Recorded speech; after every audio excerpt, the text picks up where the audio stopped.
Assalamualaikum warahmatullahi wabarakatuh. Selamat berjumpa lagi dengan saya Zainur Rohman. Di video kali ini saya akan share tentang cara bongkar laptop Acer ES1132.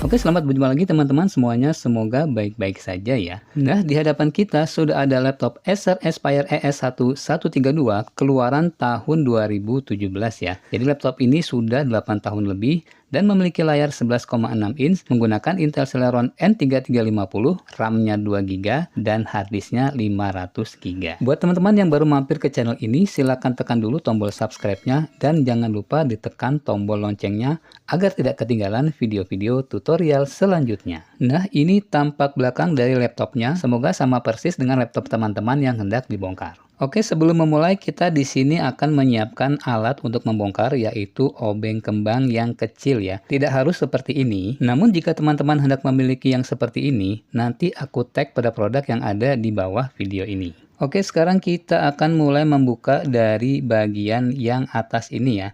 Nah, ini adalah bagian penutup untuk memori dan hard disk. Nah, di sini kita buka dari paling kanan dulu ya.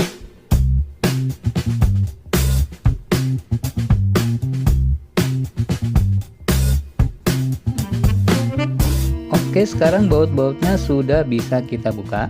Nah, sekarang kita akan membuka untuk penutup yang di bagian atas ini ya. Jadi caranya mudah ya, tinggal kita masukkan jari pada bagian yang ada coaknya ini, lalu kita tarik ke atas perlahan-lahan. Nah, ini jangan dipaksakan ya, jadi kita harus menariknya sambil diangkat ke atas pelan-pelan ya. Jadi nggak langsung ditarik begitu saja, takutnya ada yang pecah. Selanjutnya kita akan mengangkat harddisknya, namun terlebih dahulu kita harus mencopot kabel konektor dari harddisk ya. Nah, ini ada di sini, cukup kita tarik ya, di sini ada pegangannya, kita tarik ke atas, lalu kabelnya kita angkat pelan-pelan, baru harddisknya kita angkat ya. Kalau masih ada bautnya dibuka dulu, kebetulan ini sudah tidak ada bautnya ya, jadi ini bisa langsung diangkat. Nah, ini caranya bisa diangkat dari sini atau kita angkat perlahan-lahan dari bagian belakang, lalu kita tarik ke belakang ya. Nah, ini baru bisa kita angkat seluruh bagian dari harddisknya. Jadi di sini ada konektor dan ada casingnya ya. Kalau kita mau mengganti, ini cukup membuka baut yang ada di casingnya, lalu kita pasang ke konektornya. Oke, sekarang kita akan membuka di bagian RAM atau memorinya. Nah, RAM-nya ini boleh dicopot, boleh tidak ya. Cara membukanya cukup kita geser tuas pengaitnya ke kanan dan ke kiri secara bersamaan, lalu kita angkat RAM-nya. Sekarang kita akan mulai membuka casing dari laptop ini ya. Dan kita akan menggunakan obeng yang sama, yaitu obeng kembang yang tadi kita pakai.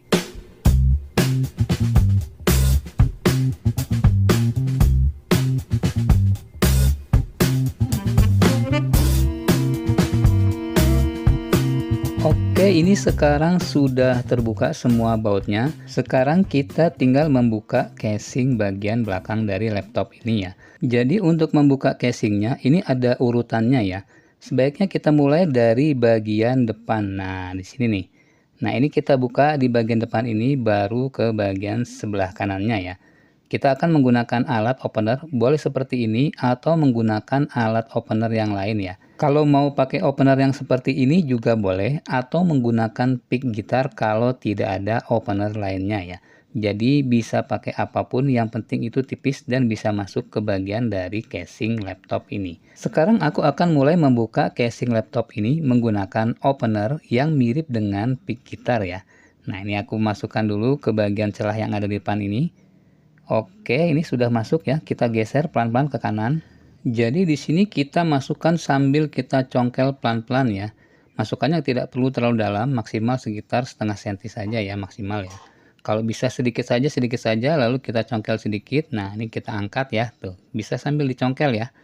Nah, kalau sudah terangkat, kita bisa geser ke posisi kanan yang belum terangkat. Jadi ini cukup pelan-pelan saja. Dikhawatirkan kalau terlalu kencang takut ada yang patah ya.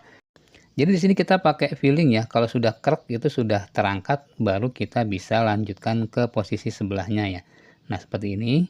Oke, ini sudah sampai di belakang ya. Nah, ini pakai tangan juga udah bisa sebenarnya.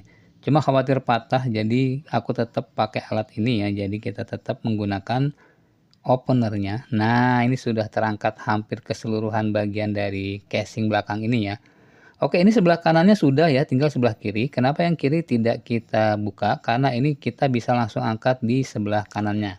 Jadi yang perlu dicongkel adalah bagian bawah, kanan, dan atas saja. Sedangkan yang kirinya tidak perlu kita congkel ya.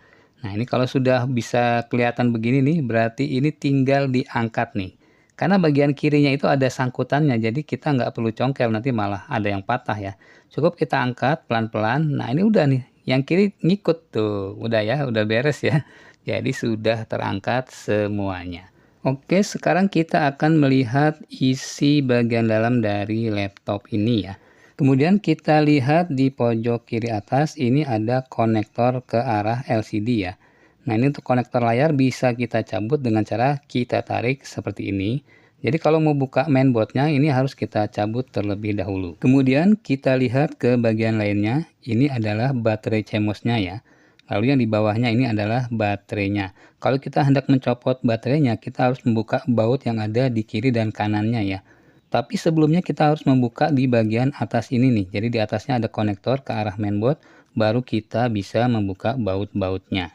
Oke, sekarang aku akan coba mencopot menggunakan jariku saja ya. Nah, ini pakai jari ya. Jadi kita bisa mencopot baterainya menggunakan kedua telunjuk kita tarik ke arah belakang. Nah, ini sudah bisa copot ya.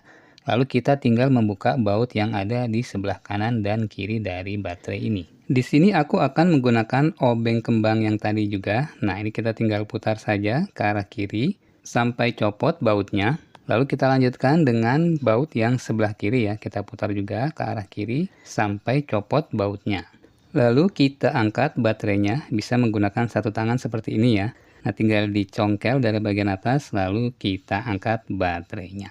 Nah, ini baterainya seperti ini teman-teman ya. Kalau teman-teman hendak mengganti baterainya, karena biasanya kalau yang second sudah drop, jadi tinggal dilihat kodenya dan dicari di marketplace. Kemudian kita akan lanjutkan untuk mencopot bagian mainboardnya. Nah, di sini kita perhatikan. Oh ya, untuk baterainya ini kita jangan sampai kehilangan bagian bumpernya ya. Di sini ada bumper berupa karet ya untuk baterai. Ini jangan sampai hilang ya. Karena ini kalau kita balik, ini bisa jatuh bumpernya. Nah, di sini ada bumper untuk baterai. Sebaiknya jangan sampai hilang. Selanjutnya kita akan mencopot konektor dari touchpad laptop ini ya. Nah, ini konektornya seperti ini. Kita cukup angkat pengait hitamnya lalu kita cabut konektornya. Lalu di sini ada untuk konektor ke arah keyboard ya. Nah, ini yang keyboard kita buka dulu plastiknya, kita angkat baru bisa kita cabut ya. Nah, ini pelan-pelan lalu plastiknya kita simpan untuk kita pasangkan kembali. Jangan sampai hilang ya plastiknya ini. Kemudian konektornya ini kita bisa cabut dengan cara seperti ini ya. Nah, ini ada bagian yang putih ya di pojok kanan dan kiri. Kita tarik ke belakang baru bisa kita cabut konektor dari keyboardnya. Sebaiknya sih pakai dua tangan ya. Ini karena aku tadi lagi pegang laptopnya jadi aku pakai satu tangan saja. Nah, ini slot memori yang tadi kita copot ya. Ini adalah WiFi-nya. Jadi yang harus kita copot sebelum mengangkat mainboardnya adalah baut yang ada di WiFi ini. Kemudian konektor yang di sebelah atas ini. Lalu baut yang ada di sebelah kiri atas ini ya. Kemudian konektor kecil yang ada di bagian bawah kiri mainboard ini. Sekarang aku akan mencopot konektor yang di bagian atas kanan ya. Nah, ini pakai dua jari karena ini agak keras ya. Nah, kalau satu jari mungkin susah ya. Kita tarik di sini agak keras. Nah, ini sudah bisa copot ya. Kemudian kita akan mencopot baut yang ada pada WiFi cardnya ya. Nah, ini kita gunakan obeng yang tadi. Lalu kita angkat WiFi cardnya. Jadi kabel yang di WiFi tidak perlu dicopot ya. Kemudian kita copot ini yang atas tadi ya. Nah, ini untuk konektor putih yang atas ini sudah copot ya. Lalu kita lanjutkan dengan membuka konektor LCD-nya ya. Nah, ini kita pastikan semua konektor sudah kita copot ya, seperti konektor yang ada di bawah ini. Nah, ini konektor keyboard ya, tadi kita sudah copot. Kemudian konektor untuk touchpad-nya ya, dengan cara kita angkat ini bagian yang hitamnya ini ya, pengait hitam. Lalu untuk konektor yang kecil kita copot juga ya. Ini pakai dua tangan ya, karena agak keras untuk mencopot konektor yang kecil ini. Kemudian kita lanjutkan dengan membuka baut yang ada di pojok kiri atas ya. Nah, ini kita putar dulu bautnya sampai copot. Nah, ini sudah terbuka semuanya, tinggal kita angkat mainboardnya. Caranya mudah ya. Kita angkat sambil digeser ke kiri nih. Nah, cukup diangkat. Oke, ini sudah bisa diangkat menggunakan tangan. Nah, kita lihat di bagian baliknya. Jadi, kalau ada kotoran kita bisa bersihkan ya di sini ya. Oke, sekarang kita akan melihat ke bagian belakang dari mainboard laptop ini ya. Oh ya, perlu diketahui bahwa mainboard ini ada memori internal yang sudah disolder ya ke bodi mainboard ini. Jadi walaupun kita tidak menggunakan memori eksternal, ini sudah bisa dinyalakan ya dengan menggunakan memori internal yang sekitar 2 GB. Jadi ada memori internal yang sudah disolder ke sini sebesar 2 GB ya. Jadi di luar yang eksternal tadi ada memori internal 2 GB. Lalu kalau kita hendak melakukan repasta untuk prosesornya, kita bisa membuka heatsinknya ya. Di sini ada 2 baut yang bisa kita buka. Kemudian di sini aku mau mengganti baterai CMOS-nya ya. Kebetulan baterainya ini sudah tidak bisa digunakan lagi ya. Jadi baterainya sudah drop dan baterainya ini sudah tidak mengisi lagi. Nah, ini kita bisa lihat ini juga baterainya sudah agak kembung ya. Jadi baterainya ini bukan sembarang baterai ya. Jangan sampai teman-teman membeli baterai yang salah karena beresiko meledak ya. Nah, ini baterainya adalah baterai yang bisa diisi ulang. Jadi ini adalah baterai yang bisa diisi ulang dan kodenya ini adalah ML1220. Jangan beli yang kodenya lain ya, takutnya nanti bisa bermasalah. Karena kalau kita lihat di marketplace ada juga yang kodenya CR1220. Nah, itu angkanya sama ya, tetapi dia kode depannya beda ya. Kalau yang CR itu tidak bisa diisi ulang, kalau kita paksakan taruh di sini nanti khawatir akan meledak. Kebetulan ini aku sudah beli ya untuk yang ML1220, nanti aku share linknya ya di bawah video ini. Silahkan teman-teman beli melalui link tersebut. Oke, sekarang kita akan memasangkan baterainya ke bodi dari mainboard ini ya. Nah, ini kita tinggal pasangkan seperti ini teman-teman ya. Jadi cara pasangnya mudah. Jangan kebalik ya. Nah, seperti ini kita tekan saja sudah bisa langsung masuk ya. Nah, ini cara pasangnya begini nih. Nah, jadi cara pasangnya begini teman-teman ya. Cukup kita tekan. Nah, ini sudah masuk ya. Sudah kuat di sini seperti ini nih.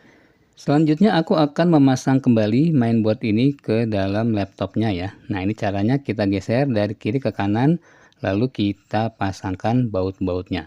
Dan jangan lupa untuk memasangkan konektor-konektor seperti tadi ya. Jadi ini videonya aku percepat saja karena proses pemasangannya adalah kebalikan dari proses pencopotan yang tadi ya. Jadi silahkan disimak baik-baik.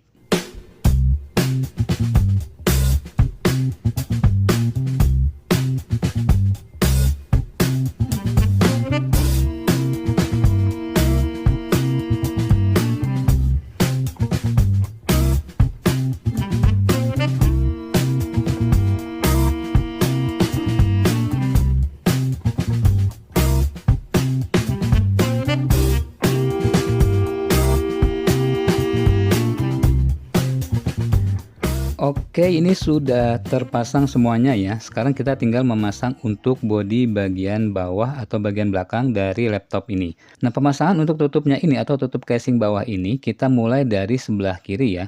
Jadi kebalikan pada saat mencopot tadi. Kalau kita copotkan dari kanan lalu kita tarik ke kiri. Nah, untuk pemasangannya kita masukkan dari sebelah kiri dulu baru kita geser ke sebelah kanan ya. Nah, ini supaya masuk semuanya. Kalau kita pasang secara bersamaan ya itu tidak bisa. Jadi karena ada lubang di sebelah kiri.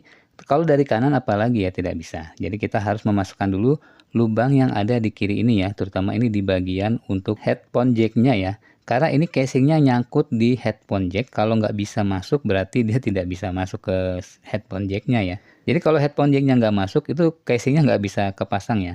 Jadi cara pemasangannya masukkan dulu sebelah kiri seperti ini nih. Nah, ini sudah masuk semuanya sampai headphone jacknya masuk sudah plug baru kita bisa tekan ke arah kanan. Nah, ini sudah plug nih, sudah mantap ya. Kalau udah mantap itu gampang banget ya pasang ke kanannya. Tinggal kita turunkan lalu tekan secara bersamaan ya. Nah, ini sudah terpasang dengan mudah. Jadi kalau kita lihat pada sisi-sisinya ya di sini, kalau ada yang masih kurang kencang tinggal ditekan krak. Nah, itu udah kuat ya kalau udah krak nih.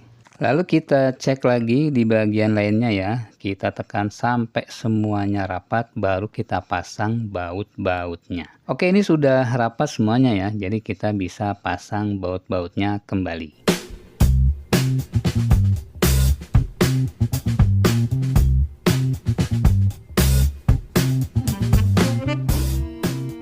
Oke, kiranya cukup sekian dulu video kali ini. Semoga bermanfaat untuk teman-teman semuanya.